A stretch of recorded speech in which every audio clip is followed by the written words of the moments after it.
பிரைஸ்தலாம். அப்போஸ்தலனாகிய பவுல் மார்ஸ் எனும் மேடைக்கு ஏறி சென்று அங்கே ஒரு பலிபீடத்தைக் கண்டு, அறியப்படாத தேவனுக்கு ஆராதனை என்று எழுதியிருக்கிற வாசகத்தைக் கண்டு, அங்கே கூடி வந்த ஏராளமான மக்களுக்கு கிறிஸ்துவை குறித்தும் அவருடைய உயிர்த்தெழுதலை குறித்தும் பிரசங்கித்தார். ஏனென்றால் அங்குள்ள மக்கள் வினோதமான காரியங்களை கேட்பதில் தான், நூதனமான காரியங்களை கேட்பதில் தான் தங்களுடைய நேரத்தை செலவிட்டார்கள். இப்பொழுது பவுல் அறியப்படாத தேவன் இயேசு கிறிஸ்து என்று சொல்லி அவரையும் அவருடைய உயிர்த்தெழுதலை குறித்தும் பிரசங்கித்த பொழுது எல்லா ஜனங்களும் ஆச்சரியத்தோடு கேட்டார்கள். சிலர் அவன் சொன்ன வார்த்தைகளை கேட்டு புகழ்ந்தார்கள், சிலர் இகழ்ந்தார்கள்.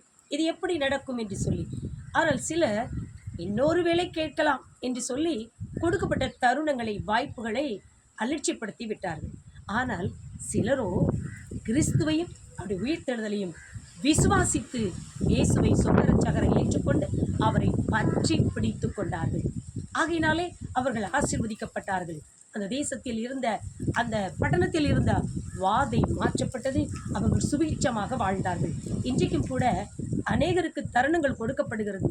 கிறிஸ்துவாகிய அந்த இரட்சிப்பு விதை விதைக்கப்படுகிறது. ஆனால் ஏற்றுக்கொண்டவர்கள் ஆசீர்வதிக்கப்படுகிறார்கள். புகழவோ இகழவோ இன்னொரு வேளை கேட்போம் என்று சொல்லவோ இது காலமில்லை. இன்று நம்முடைய நாள், நாளைக்கு நம்முடைய நாள் கிடையாது.